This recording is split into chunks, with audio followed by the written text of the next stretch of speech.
Exercise 2.3 का question 3, इसमें हमें वेरीफाई करने हैं डी मॉर्गन्स लॉ। ये हमें सेट्स दिए गए हैं।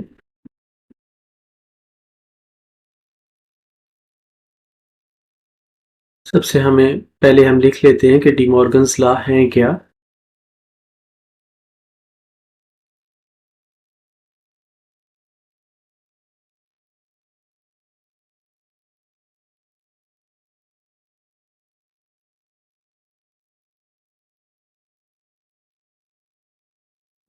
ये है पहला लॉ है A union B whole complement is equal to A complement intersection B complement. और दूसरा है A intersection B whole complement is equal to A complement union B complement. अब हम पहले लॉ को पहले प्रूव करते हैं। तो पहले हम ए यूनियन बी फाइंड कर लेते हैं। लेफ्ट हैंड साइड लेते हुए ए यूनियन बी हम फाइंड करते हैं। ए है 2 4 6 अप टू 20। ये आप देखें तो इवन नंबर्स हैं। इसका यूनियन बी के साथ 1 3 5 अप टू 19। ये ऑड नंबर्स हैं पहले 20 में से। तो ये आ जाएगा 1 2 3 अप टू 20। अब ए यूनियन बी का हम कॉम्प्लीमेंट लेते हैं। ए यूनियन बी का होल कॉम्प्लीमेंट ये आ जाएगा माइनस ए। यू हमारे पास सेट है 1 2 3 up to 20 minus A union B है यहाँ पर, सॉरी।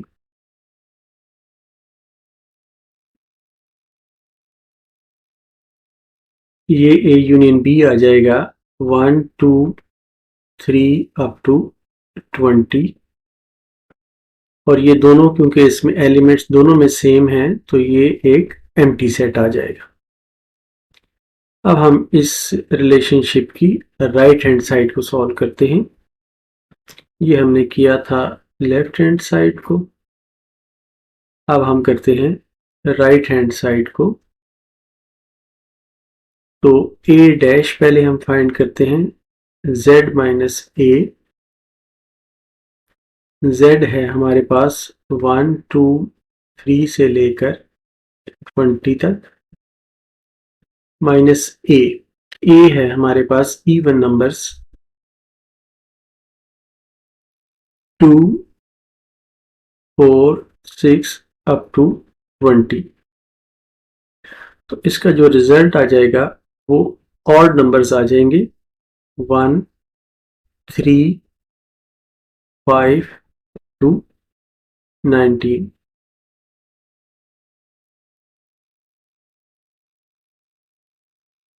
अब हम बी डैश फाइंड करते हैं। बी डैश है z माइनस पी। z है 1 2 3 अप टू 20 माइनस b है 1 3 5 अप टू 19। तो इसमें से जब हम ये करते हैं माइनस तो हमारे पास आ जाता है 2 4 6 अप टू 20।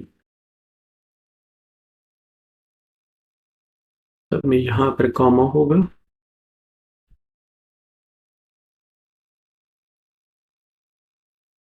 अब ए कॉम्प्लीमेंट का इंटरसेक्शन हम लेते हैं बी कॉम्प्लीमेंट के साथ। तो ए कॉम्प्लीमेंट है 1 3 5 अप टू 19 और बी कॉम्प्लीमेंट है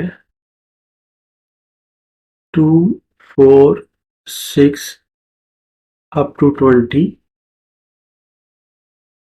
ये आ जाता है इन दोनों में, क्योंकि कोई चीज भी कॉमन नहीं है, एक में इवन ऑड नंबर्स हैं और दूसरे में इवन नंबर्स हैं, तो ये एक एम्प्टी सेट आ जाएगा। इसमें हमारे पास एक रिजल्ट ये आया है और दूसरा रिजल्ट हमारे पास ये आया है, तो हम ये कह सकते हैं कि from 1 and 2 A union B whole complement is equal to A dash intersection B dash। इस तरह हमने पहला लॉ जो है डी मॉर्गन्स का वो प्रूव किया है। अब हम डी मॉर्गन्स का सेकेंड लॉ प्रूव करते हैं। तो ये है, इसमें पहले हम लेफ्ट हैंड साइड लेते हैं, ए इंटरसेक्शन बी, ए है 2 4 6 अप टू 20 और इसका इंटरसेक्शन बी के साथ 1 3 5 अप टू 19। तो ये हम देखते हैं कि इन दोनों में कोई चीज़ भी कॉमन नहीं है, इसलिए इसका इंटरसेक्शन एक एम्प्टी सेट होगा। अब ए इंटरसेक्शन बी का होल का हम कॉम्प्लीमेंट लेते हैं, जो u minus A intersection B के बराबर होगा। u है हमारे पास 1 2 3 अप टू 20 माइनस, अब ये जो एम्प्टी सेट है ये है ए इंटरसेक्शन बी, इसके साथ हम लेंगे तो रिजल्ट में हमें मिल जाएगा u ही पूरा सेट।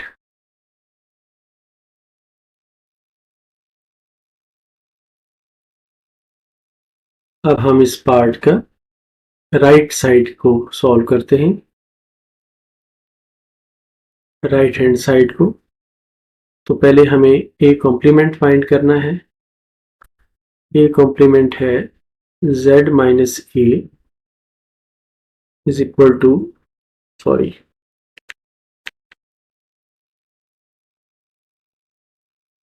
ये u माइनस ए है, इज इक्वल टू u है 1 2 3 अप टू 20 माइनस ए है 2 4 6 अप टू 20। इसमें से माइनस करेंगे तो हमारे पास आ जाएगा 1 3 5 अप टू 19। इवन नंबर्स हमने इसमें से माइनस किए हैं तो ऑड नंबर्स हमारे पास रिजल्ट आ गया। अब हम बी डैश फाइंड करते हैं, तो ये है u माइनस बी, u है 1 2 3 20 माइनस बी है 1 3 5 up to 19। u minus B आ जाएगा 2 4 6 अप टू 20। अब a dash union b dash हम करते हैं। a डैश है 1 3 5 यूनियन 2 4 6 अप टू 20। तो इन दोनों का यूनियन हम लेते हैं तो ये आ जाता है 1 2 3 अप टू 20। अब हम ये देखते हैं कि एक रिजल्ट हमारे पास ये है जो इसका रिजल्ट है, और एक रिजल्ट हमारे पास ये है जो जिसको हम 2 कह लेते हैं। फ्रॉम 1 एंड 2 हम देखते हैं कि A intersection B dash is equal to A dash union B dash. यही हमने प्रूव करना था डी मॉर्गन्स का सेकेंड लॉ।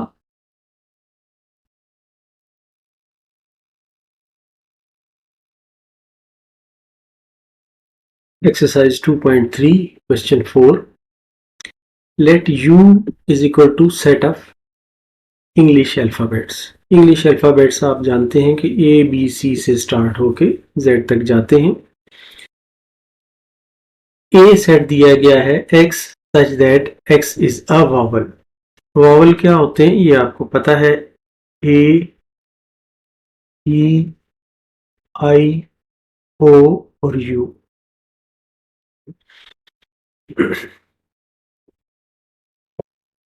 और B सेट है Y इज अ कॉन्सोनेंट।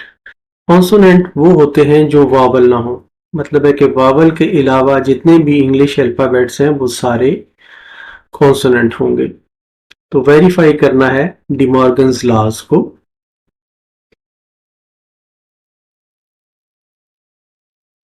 सबसे पहले हम डी मॉर्गन्स लॉ लिख लेते हैं क्या।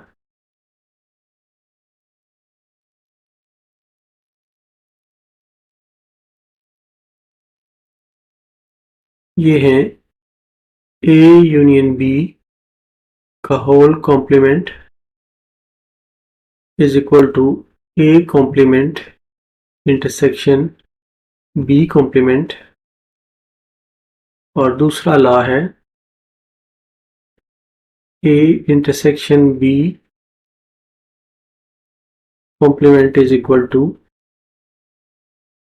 A complement B complement.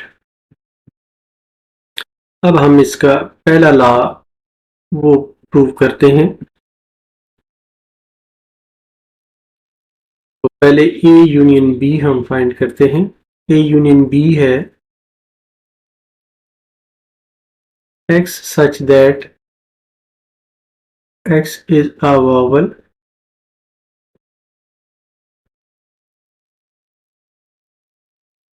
union Y such that Y is a consonant।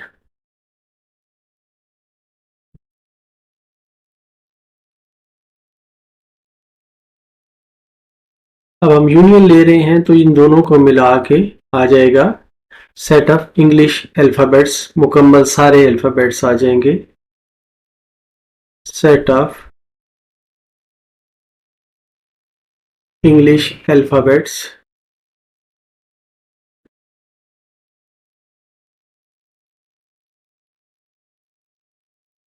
अब A यूनियन B का कॉम्प्लीमेंट हम लेते हैं। तो जो हमारा U सेट है उसमें से हम A यूनियन B को माइनस करते हैं। तो U सेट हमारा है सेट ऑफ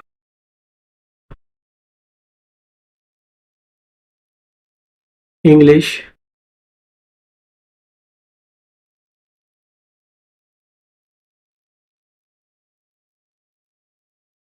अल्फाबेट्स और माइनस A यूनियन B जो है ये भी यही है, इसको दोबारा लिख लेंगे। सेट ऑफ इंग्लिश अल्फाबेट्स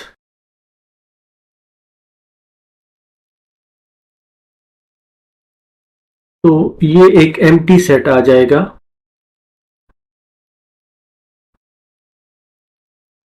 अब हम इसकी राइट हैंड साइड, ये हमने लेफ्ट हैंड साइड की थी फर्स्ट लॉ की, अब हम राइट हैंड साइड को सॉल्व करते हैं। तो पहले हम a कॉम्प्लीमेंट लेते हैं। ये है u माइनस a, u है सेट ऑफ इंग्लिश अल्फ़ाबेट्स और a है हमारे पास x such that x is a vowel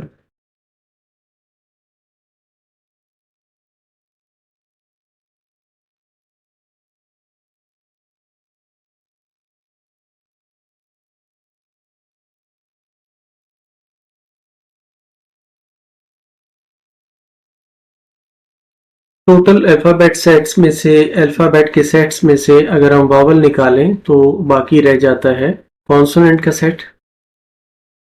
तो हम लिखते हैं y such that y is a consonant।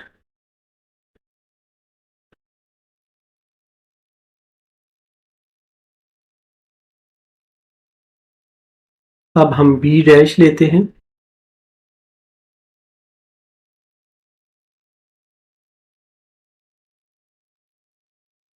Set of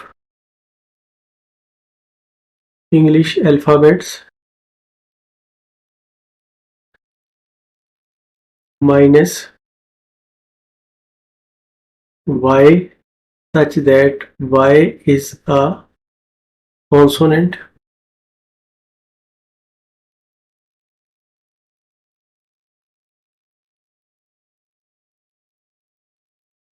यहाँ पर इंग्लिश अल्फ़ाबेट्स में से जब हम कॉन्सोनेंट निकालते हैं तो पीछे वावल्स बच जाते हैं।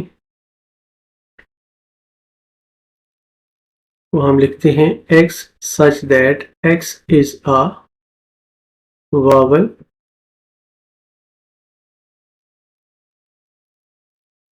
अब a complement intersection b complement हम लेते हैं। तो a कॉम्प्लीमेंट हमारे पास है y such that y is a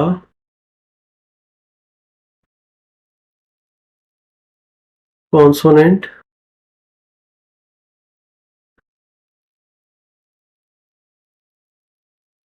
intersection x such that x is a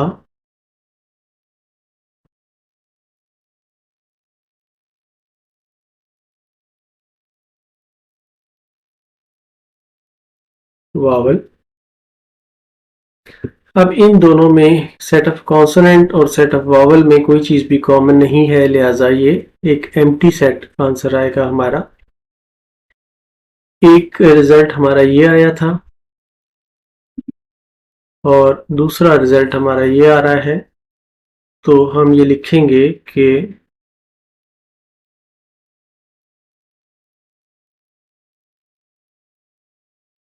from 1 and 2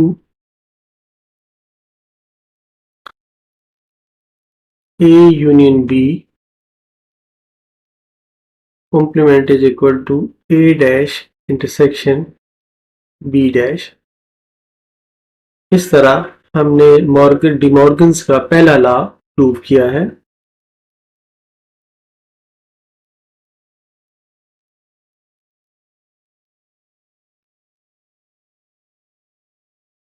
question 4 में अब हम सेकेंड डिमॉर्गन्स लॉ प्रूव करेंगे।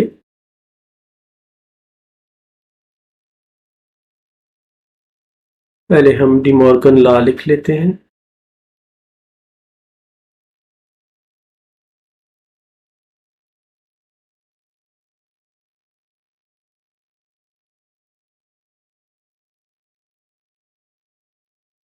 इसमें पहला लॉ था A union B whole complement is equal to A complement intersection B complement और दूसरा law है A intersection B whole complement is equal to A complement union B complement. अब हमें ये वाला सेकेंड लॉ प्रूव करना है। पहला लॉ हम कर चुके हैं। तो इसकी हम पहले लेफ्ट हैंड साइड को लेते हैं। तो ए इंटरसेक्शन बी हम पहले बनाते हैं। ए है x such that x is a vowel।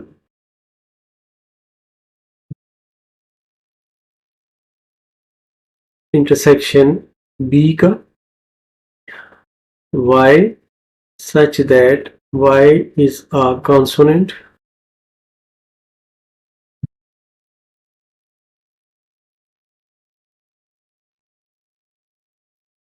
अब इन दोनों का अगर इंटरसेक्शन लिया जाए तो एक वावल है और दूसरा कॉन्सोनेंट है। इन दोनों में कोई भी चीज कॉमन नहीं होती। तो ए इंटरसेक्शन बी जो है वो एक एम्प्टी सेट आ जाएगा। नेक्स्ट हम ए इंटरसेक्शन बी का कॉम्प्लीमेंट लेते हैं।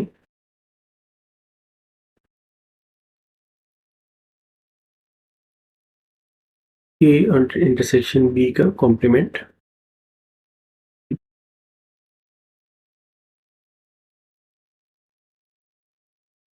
ये है u minus A intersection B. u है set of English alphabets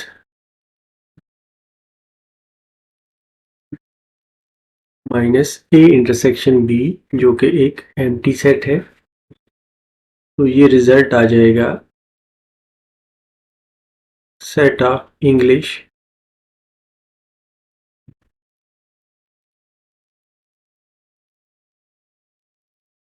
alphabets.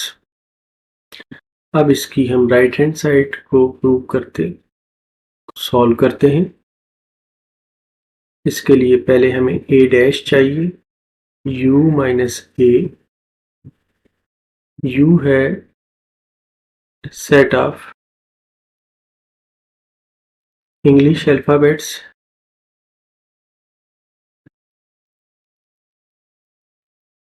Minus A है x such that x is a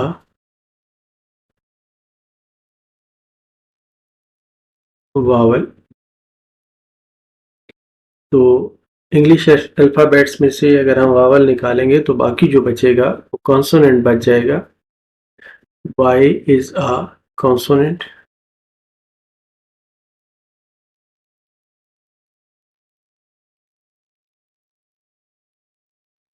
अब b डैश हम निकालते हैं तो u minus B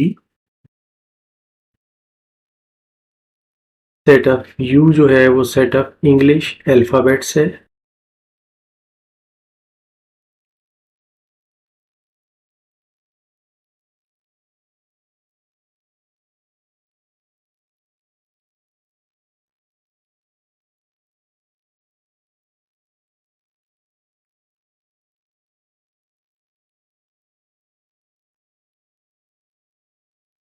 English alphabets में से जब हम कॉन्सोनेंट्स माइनस करते हैं तो बाकी जो हमारे पास बचता है वो है वावल्स का set x such that x is a vowel।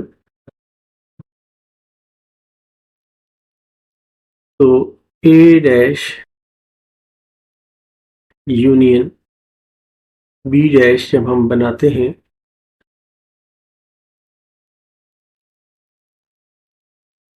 तो a डैश है y such that y is a consonant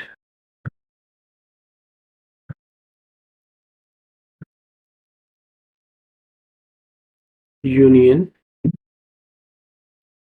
x such that x is a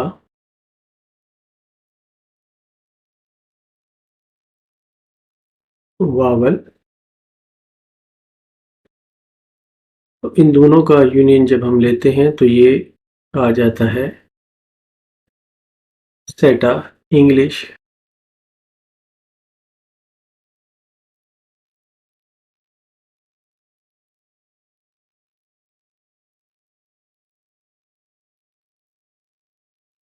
alphabets.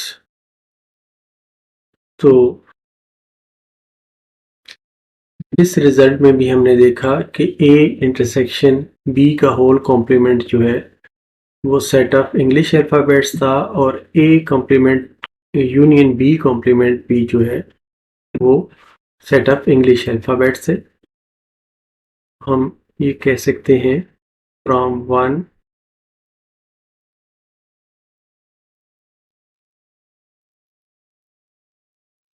and 2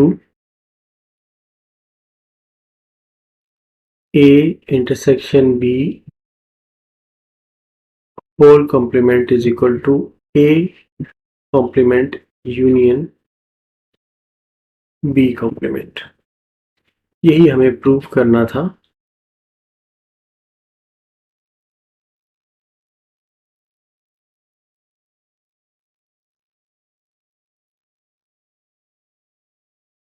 exercise 2.3 question 5 का पार्ट 1। क्वेश्चन 5 में हमें ये कहा गया है, with the help of Venn diagrams verify two distributive properties in the following cases with respect to union and intersection। इसको solve करते हुए पहले हम distributive property with distributive property of union over intersection हम लिख लेते हैं।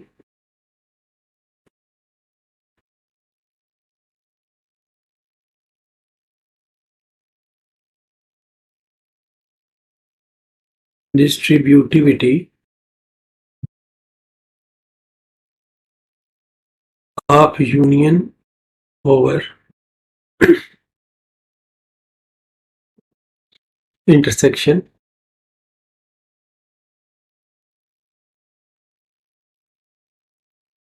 ये है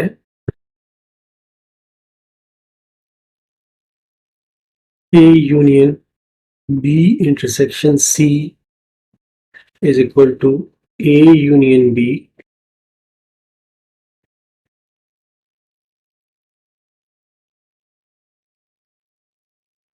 इंटरसेक्शन A यूनियन C। अब हमें यहाँ पर दो फिगर्स मैंने ड्रा कर ली हैं। तो हमें जो तीन सेट दिए गए हैं, ये जो स्क्वायर है ये U को रिप्रेजेंट कर रहा है, यूनिवर्सल सेट को।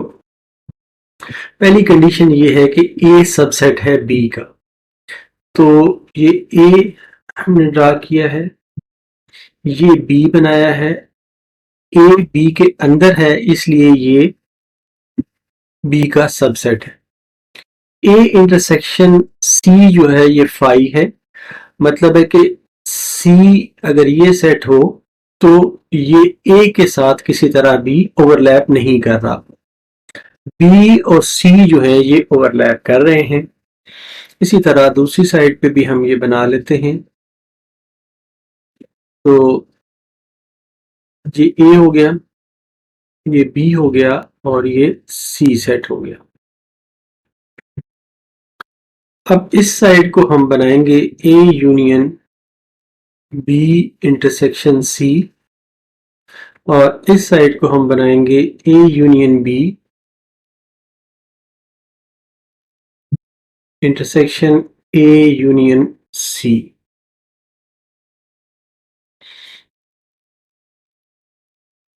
अब इसमें से पहले हम B इंटरसेक्शन C को मार्क करते हैं।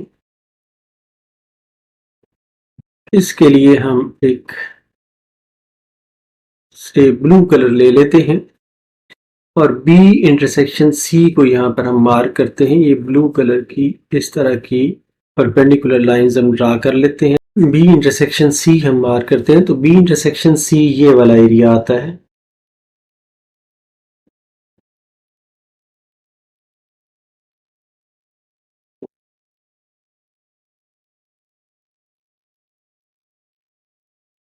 अब नेक्स्ट इसमें हम A union B intersection C लेते हैं, इसको भी हम एक कलर दे देते हैं, से ब्लैक कलर दे देते हैं, और यहाँ पर हम इस तरह की हॉरिजॉन्टल लाइंस देते हैं।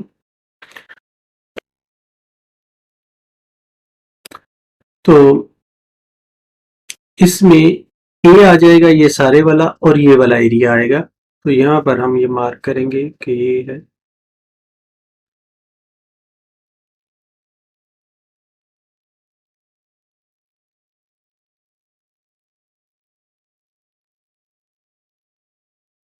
ये वाला एरिया भी और ये वाला एरिया।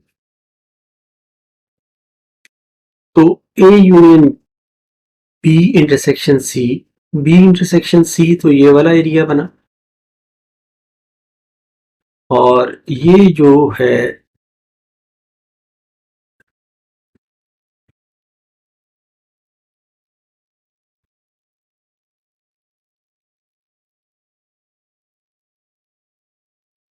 ये और ये दोनों मिलके A union B intersection C बने। अब हम इस डायग्राम की तरफ आते हैं।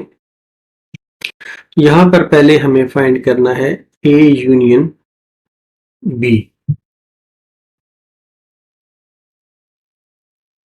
ए यूनियन बी के लिए हम ब्लू कलर यूज कर लेते हैं, और इसके लिए हॉरिजॉन्टल वर्टिकल लाइंस हम यूज कर लेते हैं। ए यूनियन बी ये पूरा एरिया होगा।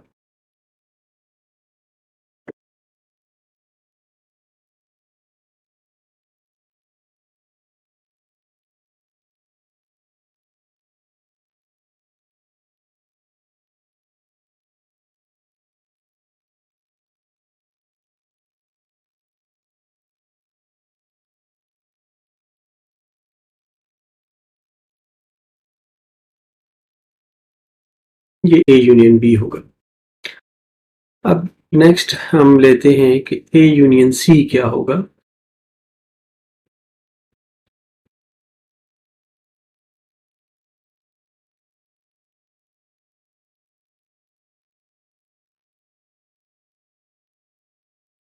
इसको हॉरिजॉन्टल लाइन से हम करते हैं, और ए यूनियन सी हम कर रहे हैं।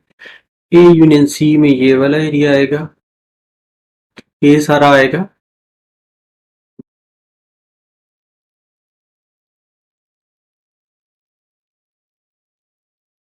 और सी आएगा।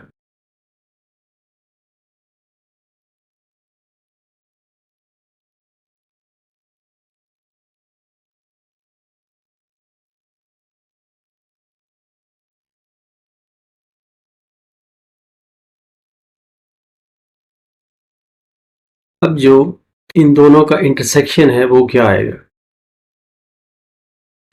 A union B intersection A union C. तो इसको हम इस तरह की लाइन से हम नोट करते हैं। तो ए यूनियन जो जहां जहां ब्लू और रेड लाइंस हैं, ये ब्लू ए यूनियन बी है, ये सारा ये एरिया है। और ए यूनियन सी जो है जहां पर ब्लैक लाइंस है, लेकिन जहां पर दोनों एक दूसरे को क्रॉस कर रही हैं वो एरिया इंटरसेक्शन में आएगा। इसको हम मार्क करते हैं रेड से, ये वाला एरिया आएगा।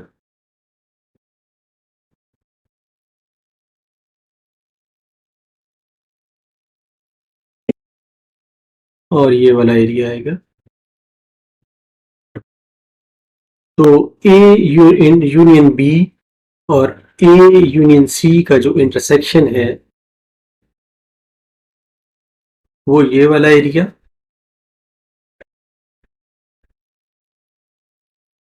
और ये वाला एरिया। अब इन दोनों डायग्राम्स को अगर हम गौर से देखें तो ये सेम नजर आती हैं, और यही हमें प्रूव करना था। इस तरह पहला जो डिस्ट्रीब्यूटिव लॉ था वो हमने प्रूव किया है। अब हम सेकेंड डिस्ट्रीब्यूटिविटी को प्रूव करेंगे, जो है distributivity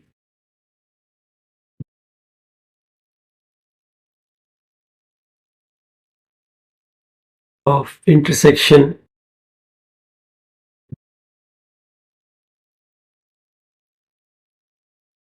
over union.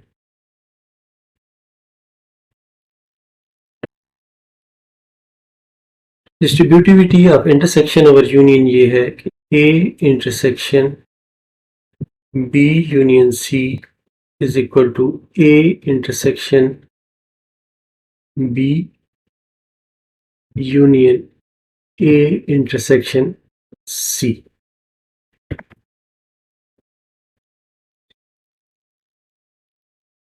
अगेन इसको हम U मार्क कर लेते हैं. A जो है वो सबसेट है B का. A इसको हम मार्क कर लेते हैं. B ये है, C ये है, इसमें भी A ये है, B ये है और C ये है. इसको हम लेफ्ट हैंड साइड इसकी बनाएंगे. A intersection B union C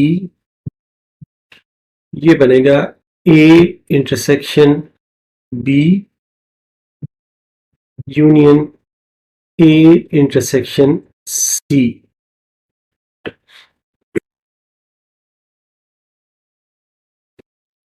अब इसमें पहले हम B यूनियन C मार्क करते हैं. तो B यूनियन C को हम किसी एक कलर से ब्लू से हम मार्क कर लेते हैं और इसके लिए हम इस तरह हॉरिजॉन्टल लाइंस यूज करते हैं. तो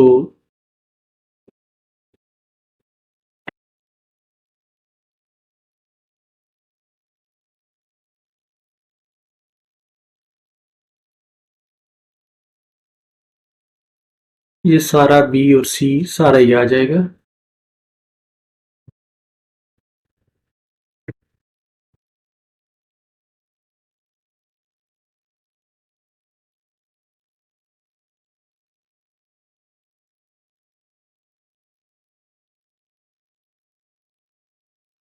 अब नेक्स्ट इसका A के साथ हम इंटरसेक्शन बनाते हैं.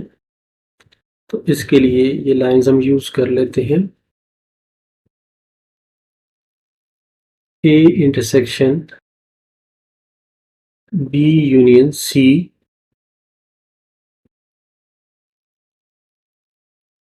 इसके लिए वर्टिकल लाइंस हम यूज करते हैं. इसमें जो इंटरसेक्शन आएगा वो सिर्फ ये A वाला एरिया आएगा.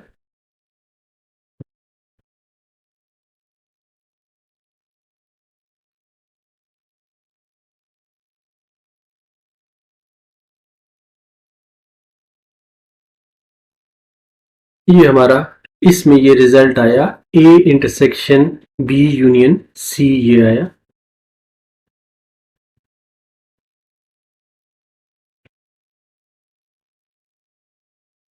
अब हम दूसरी तरफ देखते हैं.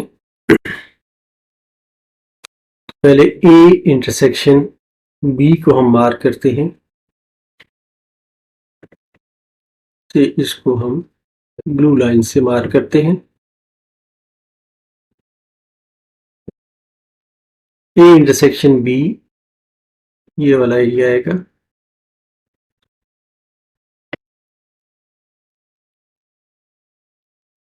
और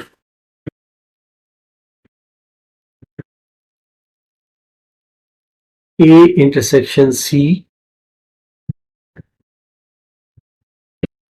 जो है ये फाई होगा क्योंकि A और C के दरमियान कोई भी चीज कॉमन नहीं है. अब A इंटरसेक्शन B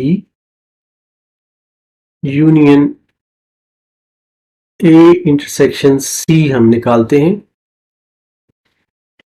और इसको हम ब्लैक लाइन से रिप्रेजेंट करते हैं.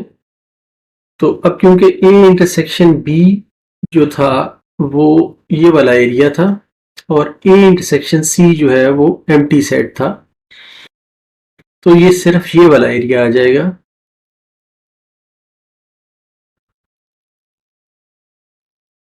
इसको हम मार्क कर देंगे।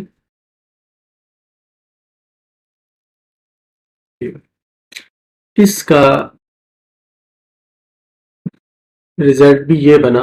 इसमें अगर आप देखें तो ये वाला और ये वाला दोनों रिजल्ट सेम है, इसलिए हम ये कहेंगे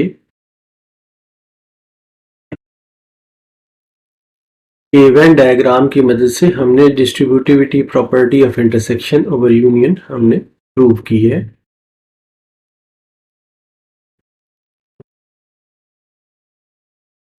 एक्सरसाइज 2.3 का क्वेश्चन 5 का पार्ट 2। क्वेश्चन 5 में हमें ये कहा गया है कि वेन डायग्राम की मदद से वेरीफाई करें two distributive properties in the following cases of union and intersection.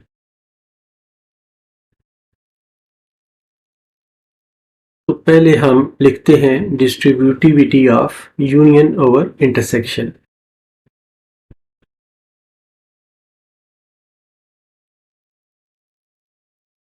Distributivity of union over intersection.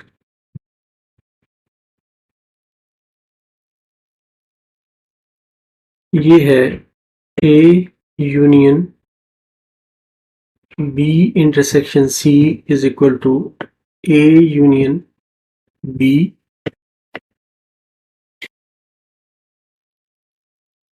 Intersection A union C। अब इनको हम डायग्राम्स की मदद से करते हैं। U रिप्रेजेंट कर रहा है जो यूनिवर्सल सेट है। पहली इसमें कंडीशन है कि A और B जो है वो ओवरलैपिंग सेट हैं। इसको हम A कह देते हैं और इसको B कह देते हैं। ये यहाँ पर इस एरिए में ओवरलैप कर रहे हैं। B and C are overlapping. B और C जो हैं वो भी ओवरलैप कर रहे हैं, but A and C are disjoint. यहाँ पर A और C को ऐसे तरीके से दिखाया गया है कि जहाँ पर ये डिसजॉइंट हो, इनमें कोई चीज़ कॉमन ना हो। तो लेफ्ट हैंड साइड को यहाँ पर हम लिख लेते हैं A union B intersection C। यहाँ पर हम लिख लेते हैं A union B intersection A union C।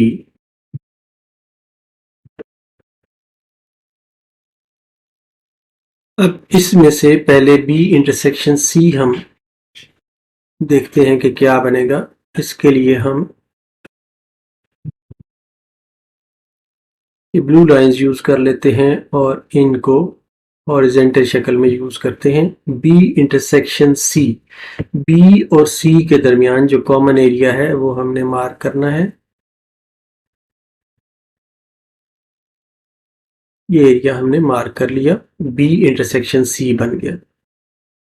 अब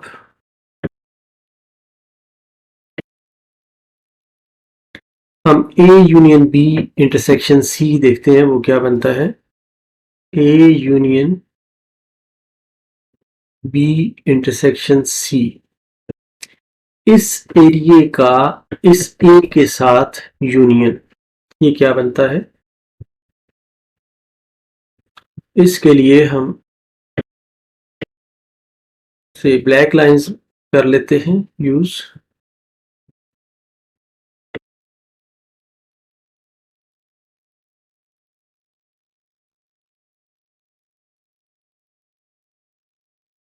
और ये हम वर्टिकल लाइंस यूज कर लेते हैं। इसमें ए आ जाएगा सारा,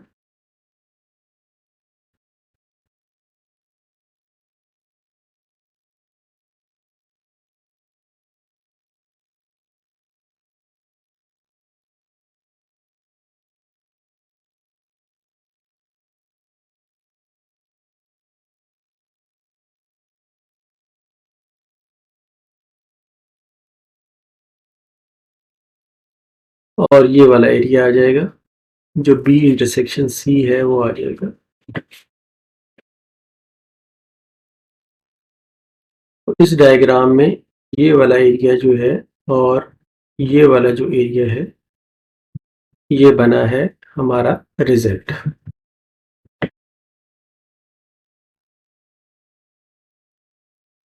अब यहाँ पर ए यूनियन बी को हम पहले मार्क करते हैं।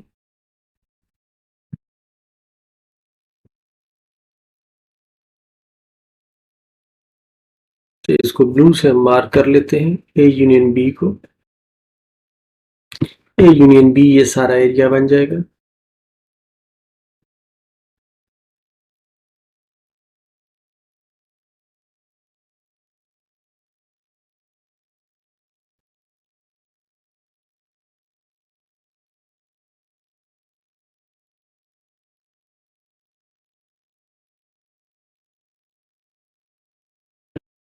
नेक्स्ट हम मार्क करते हैं ए यूनियन बी। इसके लिए हम यूज कर लेते हैं ब्लैक लाइंस का, और ब्लैक लाइंस को हम वर्टिकल कर लेते हैं। इसमें सारा ए का एरिया आ जाएगा और सी का एरिया आ जाएगा।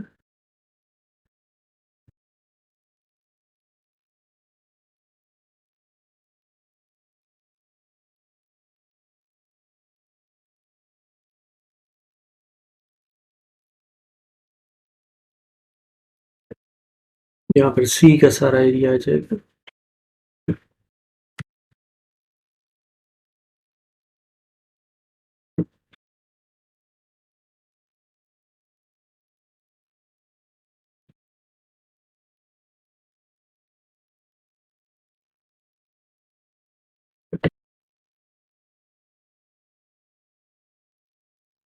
नेक्स्ट हम अब A union B intersection A union C के साथ करते हैं, और इसके लिए हम रेड लाइंस ऐसे यूज कर लेते हैं। तो जिस एरिया में ब्लू और ब्लैक लाइंस हैं वो एरिया बन जाएगा ये वाला एरिया, और ये वाला एरिया इंटरसेक्शन में आ जाएगा। ये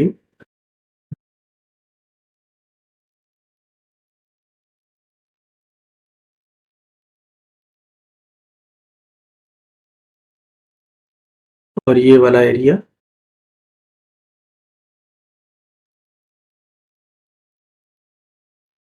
इस तरह ये दो एरियाज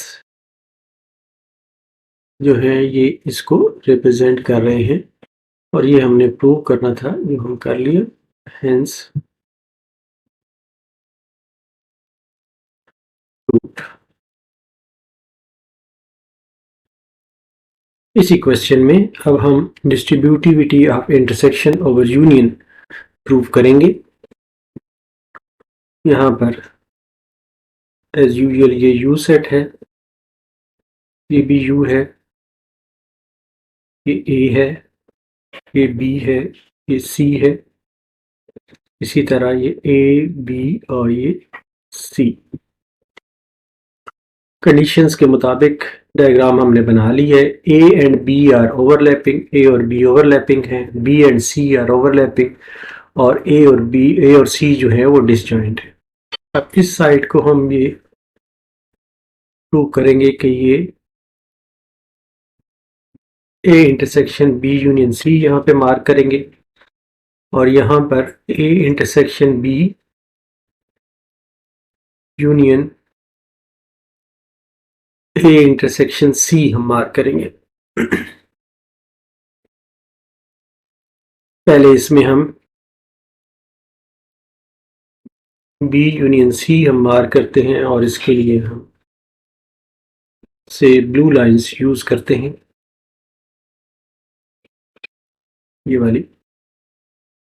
तो ये आ जाएगा बी, सारा बी और सारा सी।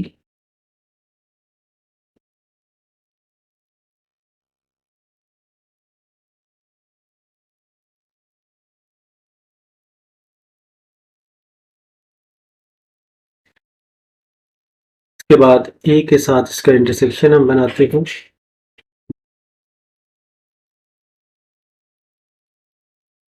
ए इंटरसेक्शन बी यूनियन सी,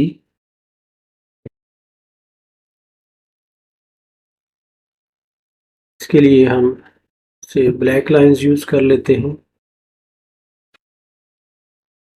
ए का इंटरसेक्शन बी यूनियन सी के साथ, बी यूनियन सी जो है ये यहाँ तक आ रहा है, तो सिर्फ ये वाला एरिया जो है ये आएगा इसमें।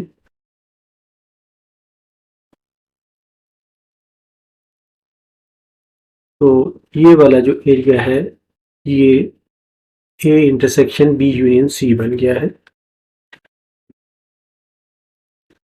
अब हम इस फिगर में A intersection B sorry mark करते हैं, और इसके लिए हम यूज करते हैं blue lines. A intersection B जैसे यहाँ पर नजर आ रहा है ये वाला एरिया होगा।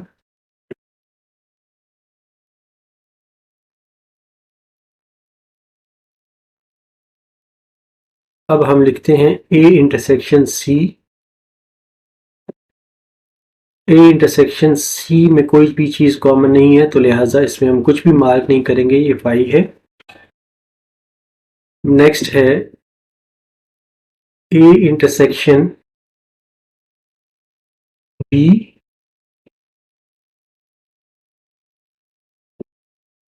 Union A intersection C. इसको हम इन लाइन से कर देते हैं, क्रॉस लाइन से। इसमें अगर हम देखें तो ए इंटरसेक्शन बी ये वाला एरिया बनता है, और ए इंटरसेक्शन सी जो है क्योंकि फाई है, खाली सेट है, तो सिर्फ यही रिजल्ट हमारे पास आएगा। ये वाला एरिया इसको, इस रिजल्ट को रिप्रेजेंट करता है, इसलिए हम ये कहेंगे कि हेंस जो डिस्ट्रीब्यूटेड प्रॉपर्टी है वो हमने वेरीफाई की है। क्वेश्चन 6, इसमें हमें कहा गया है टेकिंग एनी सेट से ए इज इक्वल टू, एक सेट हमें दे दिया गया है A is equal to 1 2 3 4 5, verify the following. इसमें हम कोई भी मेथड यूज कर सकते हैं। A union phi is equal to A, इसको हम सॉल्व करते हैं। A union phi is equal to A की वैल्यू 1 2 3 4 5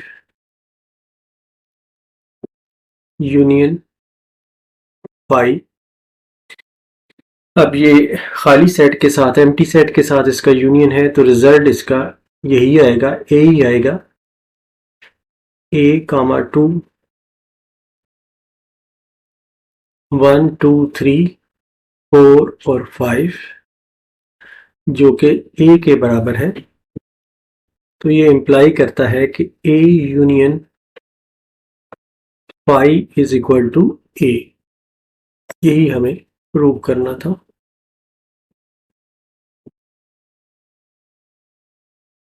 इसी क्वेश्चन के नेक्स्ट पार्ट में हमें ये प्रूव करना है कि ए यूनियन ए जो है वो ए के बराबर है। पहले हम ए यूनियन ए लेते हैं, ये है 1 2 3 4 और 5 यूनियन 1 2 3 4 5,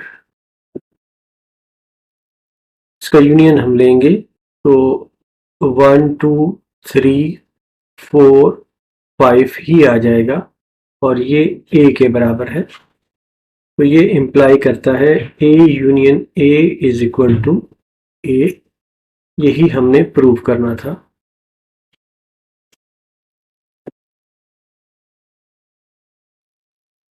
नेक्स्ट पार्ट में हमें ये प्रूव करना है कि A intersection A is equal to ए।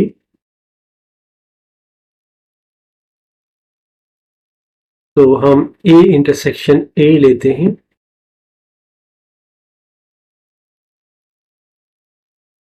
1 2 3 4 5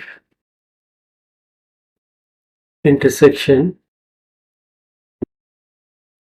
1 2 3 4 5, इन दोनों में 1 2 3 4 5 सारे ही कॉमन हैं, तो हम लिखेंगे 1 2 3 4 5 जो कि a के बराबर है, तो implies a intersection a is equal to a, hence root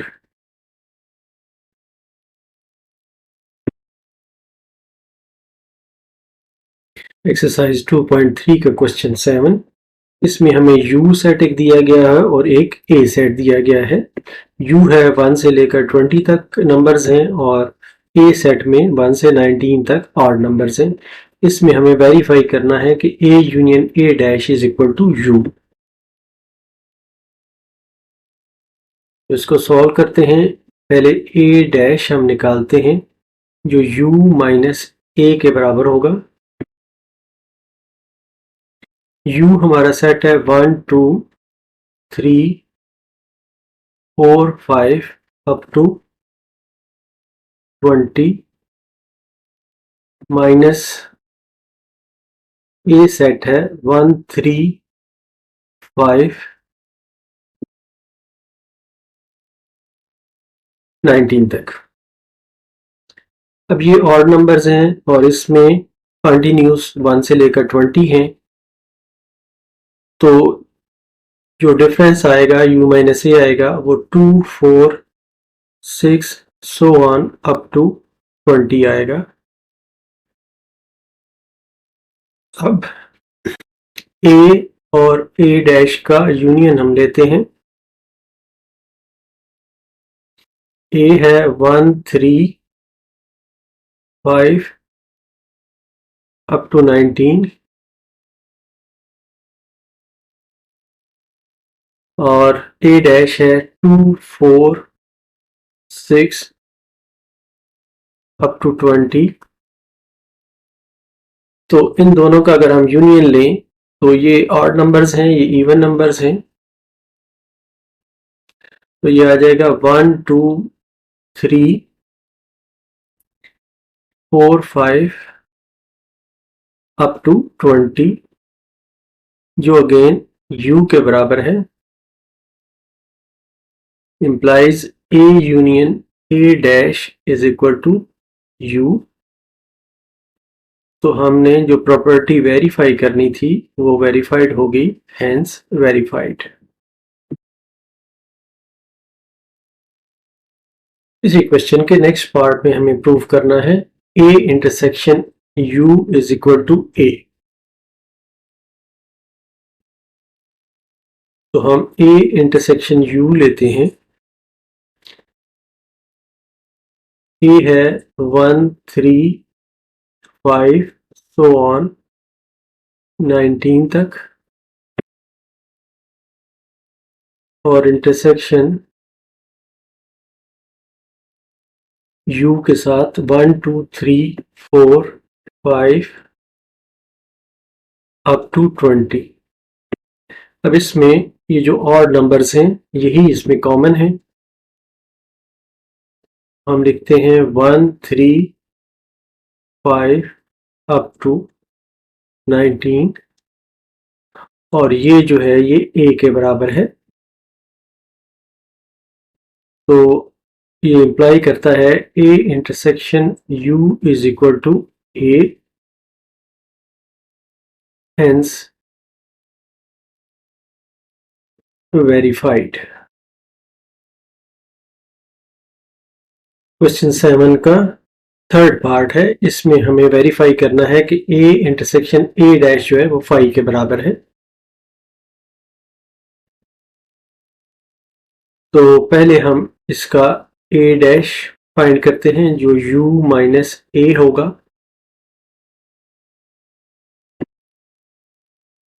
u है 1 2 3 4 5 up to 20 minus a 1 3 5 up to 19। अब इनका जो डिफरेंस आ जाएगा u माइनस ए, वो इवन नंबर्स आ जाएंगे 2 4 6 अप टू 20। तो अब इसका a के साथ हम इंटरसेक्शन बनाते हैं। a है 1 3 5 अप टू 19 और इंटरसेक्शन है 2 4 6 20 के साथ। ए डैश के साथ हमने इंटरसेक्शन इसका बनाना है। इसमें हम देखते हैं कि कोई भी एलिमेंट कॉमन नहीं है, इसलिए इसको हम 5 लिखते हैं। This implies A intersection A dash is equal to 5। तो इस तरह हम ये कहते हैं कि हंस वेरीफाइड। एक्सरसाइज 2.3 क्वेश्चन 8 का पहला part. From suitable properties of union and intersection, जो प्रॉपर्टीज हमने पीछे पढ़ी हुई हैं, डिड्यूस द फॉलोइंग। ये रिजल्ट दिया गया है जिसे हमने डिड्यूस करना है।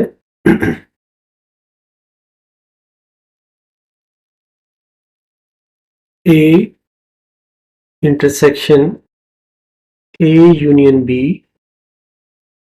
Is equal to A union A intersection B. हम इसकी लेफ्ट हैंड साइड से स्टार्ट लेते हैं। ए इंटरसेक्शन ए यूनियन बी is equal to A intersection A union A intersection B। यहां पर हमने डिस्ट्रीब्यूटिव प्रॉपर्टी यूज की है।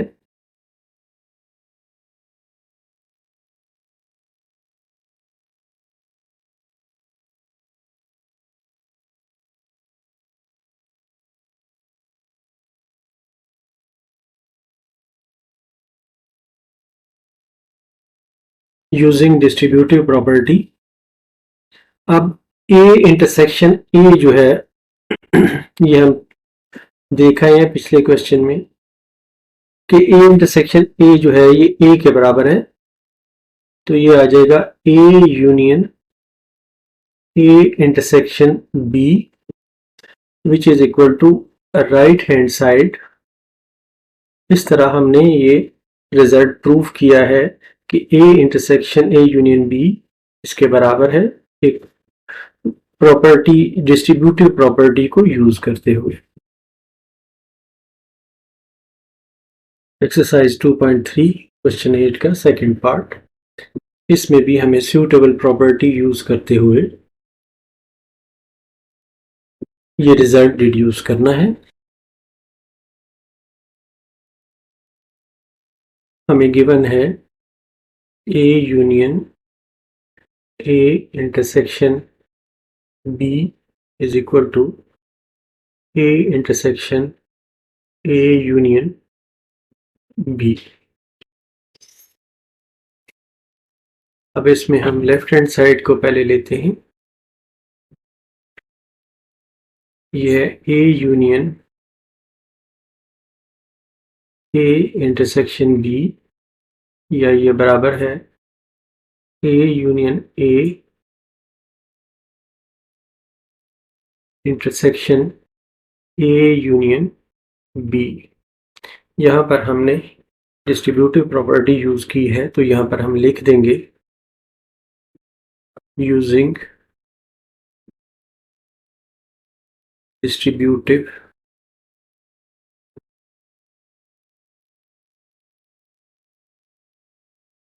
प्रॉपर्टी। अब ए यूनियन ए जो है, क्योंकि ए के बराबर है लिहाजा ये ए आ जाएगा, इंटरसेक्शन ए यूनियन बी, जो कि राइट हैंड साइड के बराबर है, और यही हमें डिड्यूस करना था या प्रूफ करना था। क्वेश्चन 9 का पहला पार्ट, इसमें हमें वेन डायग्राम की मदद से साबित करना है कि A intersection B is equal to A if and only if. If and only if का मतलब ये होता है कि दोनों साइडों से हमें प्रूव करना है। अगर हमारे पास A intersection B dash is equal to A है तो हमें ये साबित करना है कि A intersection B is equal to phi है। और इसी तरह अगर हमारे पास A intersection B equal to phi है तो हमें ये साबित करना है कि A intersection B dash is equal to A है। अब हम पहले सपोज कर लेते हैं ए intersection B dash equal to ए। इसके लिए हम फिगर ड्रा करते हैं। यू ये है, ए ये है और बी ये है। पहले हम बी डैश को ड्रा करते हैं। बी डैश के लिए से हम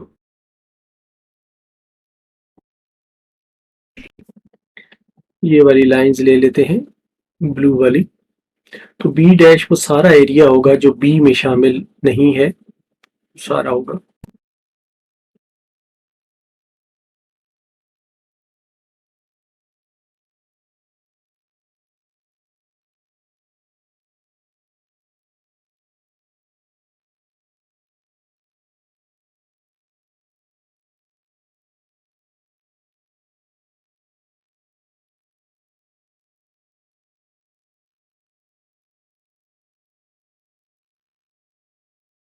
ये बी डैश का एरिया बन गया। अब हम ए इंटरसेक्शन बी डैश बनाते हैं।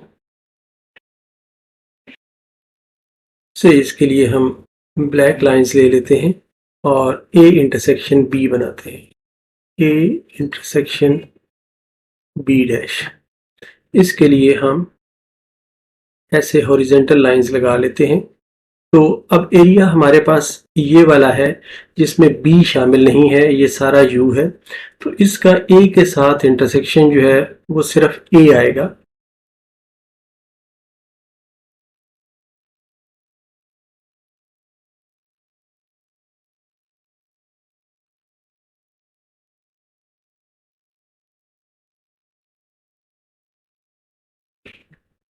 अब हम ये देखते हैं कि ए इंटरसेक्शन बी जो है, ए इंटरसेक्शन बी डैश जो है वो ए के बराबर आ गया है। यहां पर हमने ड्रा किया था A intersection B dash is equal to A. तो अब यहां पर हम वही चीज दोबारा ड्रा करके बताते हैं कि ए इंटरसेक्शन बी जो है ये फाई के बराबर है। इस डायग्राम से हमें ये जाहिर हो रहा है कि अगर A intersection B dash is equal to A है, जो हमने यहाँ पर साबित किया, तो हमें ये प्रूफ हुआ कि ए इंटरसेक्शन बी जो है वो फाई के बराबर है।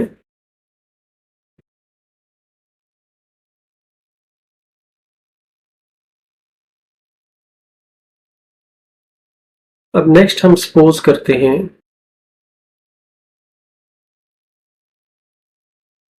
कि ए इंटरसेक्शन बी जो है ये फाई के बराबर है। तो ये हम डायग्राम लेते हैं, ये यू है, ए है और ये बी है। अब हमने ऐसे तरीके से इसको ड्रा किया है कि ए और बी जो है वो डिसजॉइंट सेट्स हैं, इनके दरमियान में कोई चीज कॉमन नहीं है। तो यहाँ पर हम देखते हैं कि ये यू आता है, ये ए है, ये बी है। तो ये साइड हमने ली A intersection B is equal to phi. अब ये साइड हम ड्रा कर रहे हैं ए intersection B dash is equal to ए।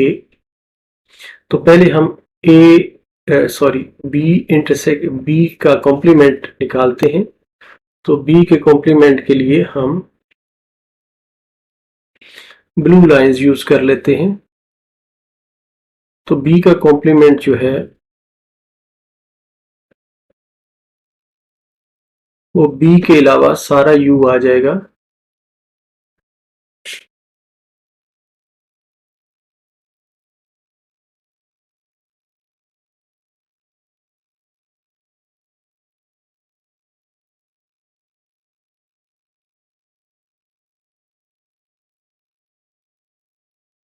ये बी का कॉम्प्लीमेंट आ गया, तो ये ए का हिस्सा भी आएगा।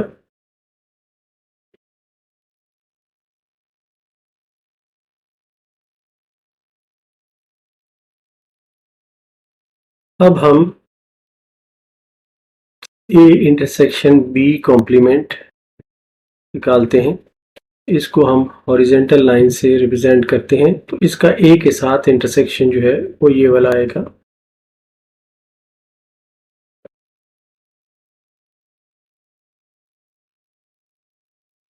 तो इस तरह से हमारा ये रिजल्ट जो है ये प्रूव हुआ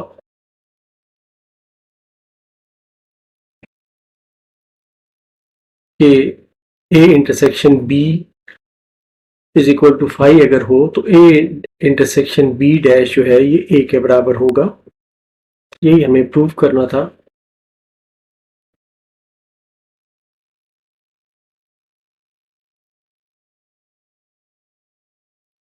नेक्स्ट पार्ट क्वेश्चन 9 का पार्ट 2 है। इसमें हमें प्रूव करना है कि ए माइनस बी का अगर यूनियन लिया जाए बी के साथ तो ये ए यूनियन बी के बराबर आएगा। तो हम इसको सॉल्व करते हुए पहले हम वेन डायग्राम लेते हैं जिसमें हम एक साइड पे ए माइनस बी का यूनियन बी के साथ बनाते हैं और यहाँ पर हम बनाते हैं ए यूनियन बी।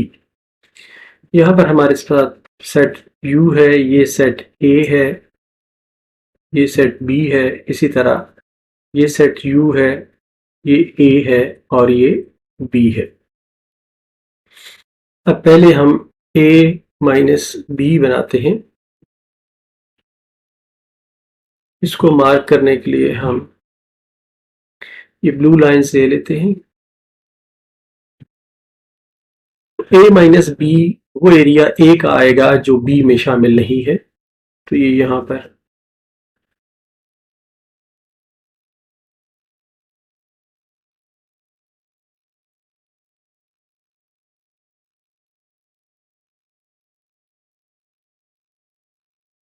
ये आएगा।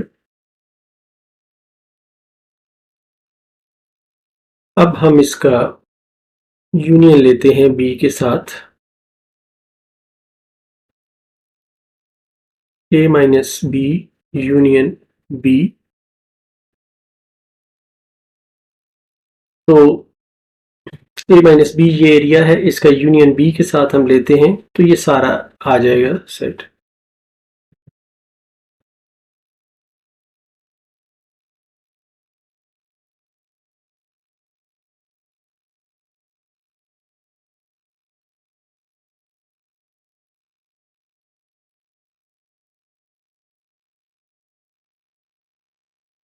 ये सेट हमारा बन गया ए माइनस बी होल के साथ यूनियन बी।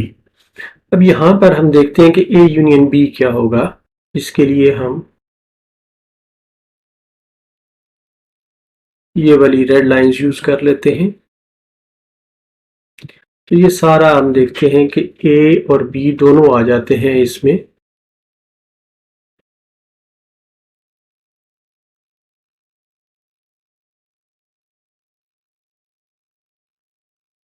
तो हम ये देखते हैं कि from the above figures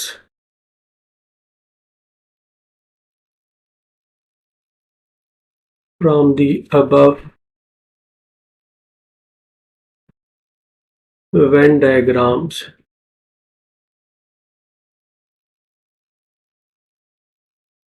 A minus B का यूनियन बी के साथ is equal to A union B. यही हमें प्रूव करना था।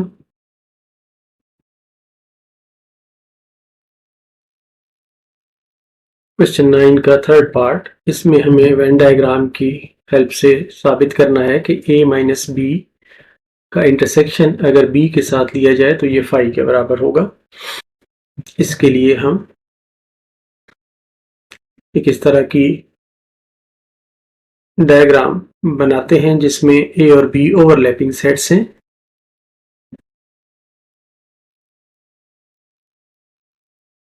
तो पहले इसमें हम a माइनस बी को मार्क करते हैं।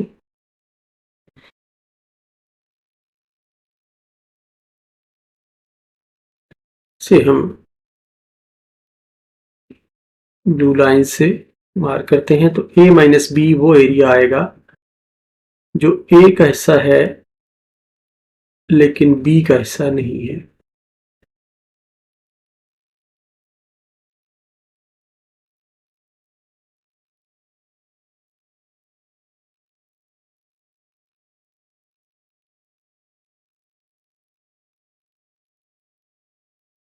अब ये a माइनस बी आ गया। अब हम यहां से अगर देखें तो a माइनस बी का इंटरसेक्शन b के साथ, तो ये हमें वाज़े तौर पे साथ नज़र आ रहा है कि a माइनस बी ये वाला जो एरिया है इसका कोई भी हिस्सा जो है ये b में फाल नहीं करता, इसलिए ये फाई के बराबर है। हम ये लिखेंगे from the above figure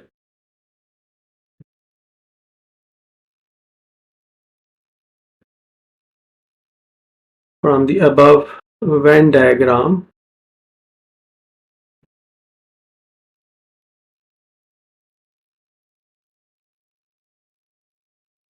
it is clear that a minus B का इंटरसेक्शन b के साथ अगर लें तो ये फाई के बराबर होगा। यही हमें प्रूव करना था।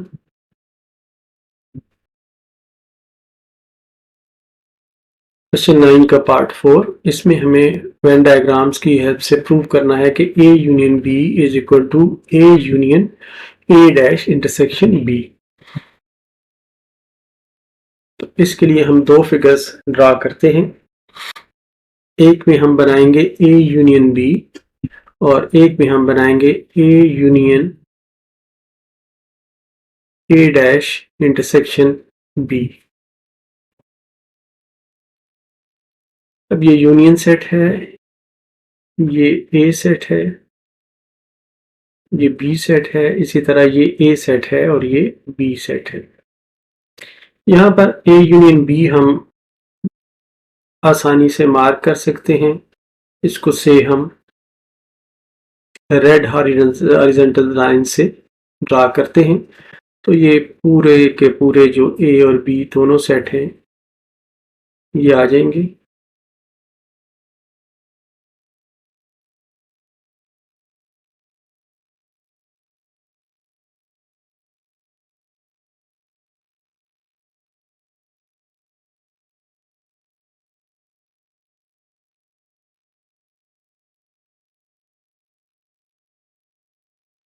अब इस राइट हैंड साइड पे सबसे पहले हमें चाहिए कि हम a डैश को मार्क कर लें। a डैश क्या बनता है,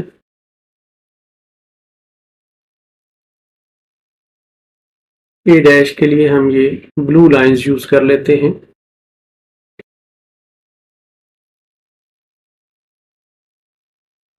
तरह के हम यूज कर लेते हैं तो a डैश जो है वो एरिया होगा जो a के अलावा होगा बाकी।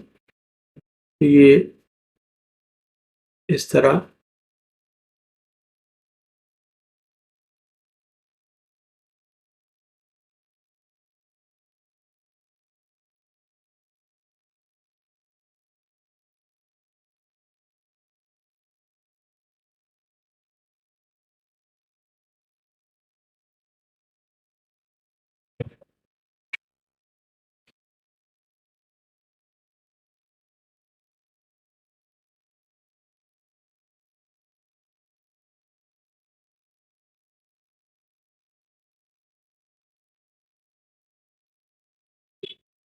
ये a डैश का एरिया बन गया।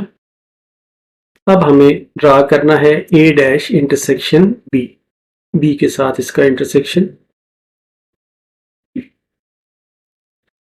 तो हम A dash intersection B draw करते हैं और इसके लिए हम यूज करते हैं ऐसे ब्लैक लाइंस। ए डैश ये सारा एरिया है, तो इसका जो बी का हिस्सा होगा ये इसका इंटरसेक्शन इसके साथ बनेगा।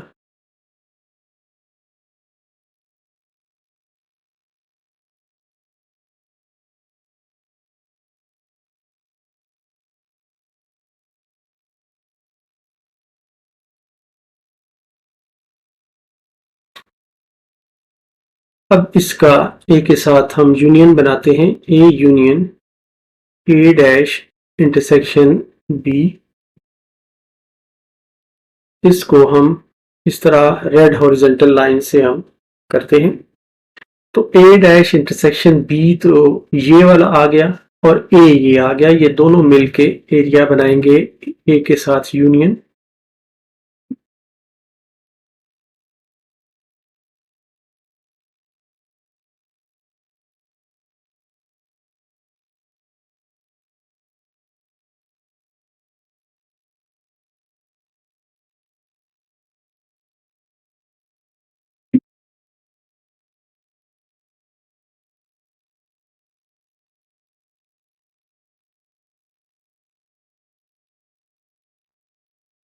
अब हम देखते हैं कि दोनों डायग्राम्स में जो एरिया है जो रेड से मार्क हुआ है वो सेम है, इसलिए हम ये कहेंगे कि from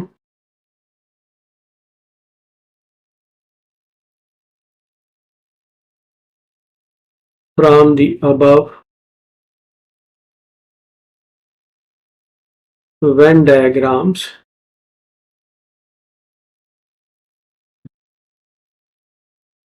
A union B is equal to A union A dash intersection B।